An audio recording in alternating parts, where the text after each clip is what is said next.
How difficult is it for you? I've just read a litany of the pressure you are under and the very real bullets that have been fired your way. Tell me why you're taking this risk. Thank you very much for having me, Christian. And pardon me if I look so spaced. I've just been forced out of 3 districts tonight, where the police officers are not allowing me to sleep in those districts. Right now, I'm in Arua, and the only hotel that was willing to take me for the night is a hotel where my driver was shot dead, and I also survived death on the 13th of August in 2018. But I'm happy to be here. I am taking this risk because it is worth taking, because nobody else is going to do it other than we ourselves. And in any case, not taking the risk is even taking a bigger risk, because nobody is safe. Those that stay home and keep silent about the enslavement, and we who speak out. That is why I dare to represent my people in this struggle. So, you know, I said many people weren't even born when the president first came to power. In fact, 80% of the Ugandan people are under the age of 35, which is how long Museveni has been in power. But what is it that makes you believe that somebody who's held on to power for this number of years is ripe for, for a challenge and potentially could be defeated by somebody such as yourself? Well, I was also 4 years when President Museveni took charge of our country. But like you mentioned it, the biggest part of our population is under the age of 35. Precisely over 80% of our population is my age and below. These are the disconnected young people, the unemployed, the excluded, the have-nots. Our country has been divided into the haves and have-nots.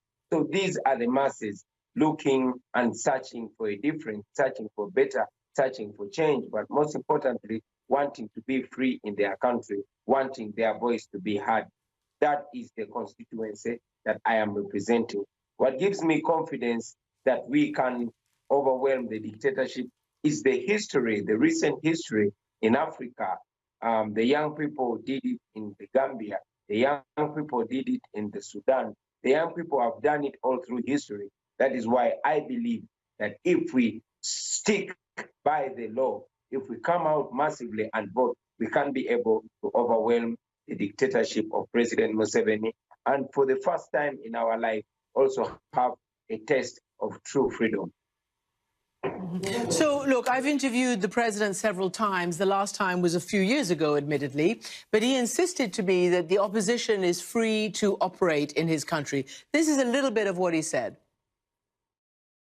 Opposition in Uganda competes on a leveled playing field. There is no opposition which we stifle, but otherwise we never restrain the opposition at all. So, level playing field, no restraint. BOBIWINE, tell me, apart from the very real danger, which is obviously, I guess, your overriding concern, are you able to campaign? Do you have access to the media? What are the issues that you're facing trying to mount a credible campaign? Well, it is funny for President Museveni to say there's a level playing field for the opposition. First of all, I was arrested on the day of nomination, on the nomination ground. I was beaten, pepper sprayed, and driven straight to my home. I have been blocked from using the main roads by the police and the military. Just tonight, I was denied accommodation from 3 districts. And like I said, the only hotel that was willing to take me in is this hotel owned by my friend, the same hotel where my driver was murdered 2 years ago. I am not allowed to speak on radio stations. The military has literally taken over the campaign process. I am not allowed to access any town. And whenever I try to campaign, I am driven in very, very remote areas where there are no people. Thanks to the dynamics the way they are, because the people, especially young people, have had to walk miles and miles to access us. The only media that I can be allowed on is social media. That is the only media that we have that we can use to communicate to our people. As you mentioned, I have to put on a bulletproof for me to be able to campaign.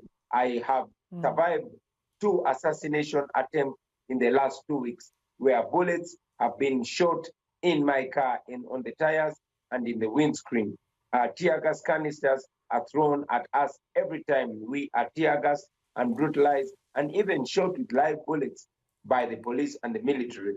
That is the ground that President Museveni calls Lagos.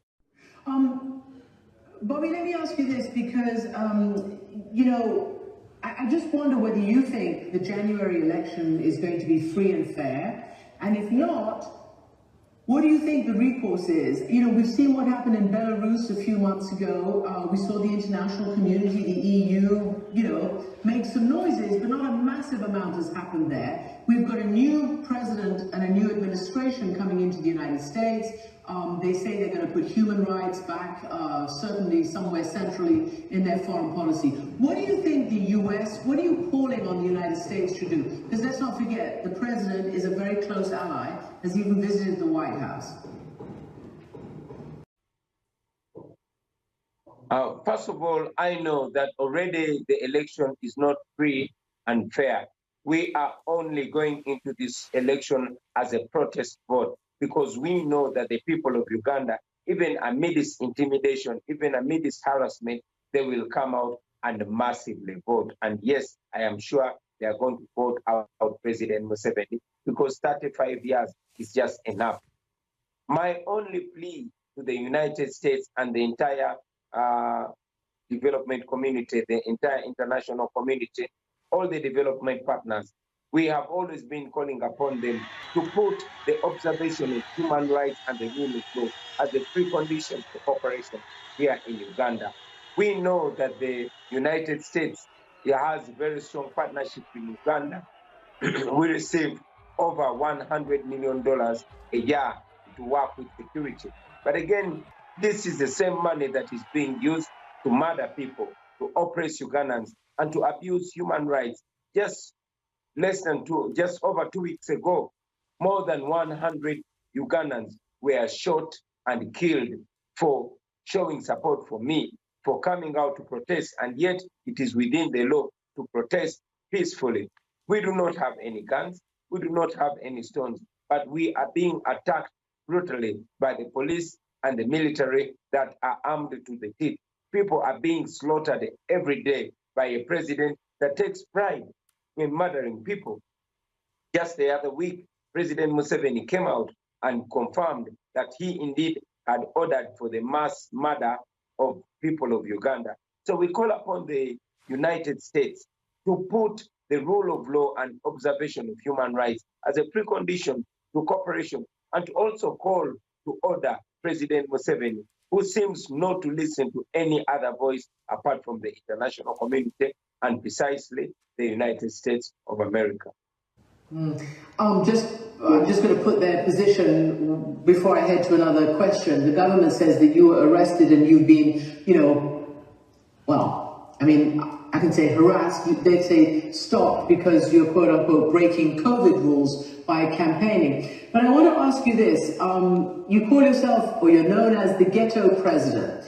What is it that young Ugandans, the majority of the country, as we said, 80% of the country is under 35 years old, what are they yearning for there, beyond the obvious freedom? What do they want for Uganda?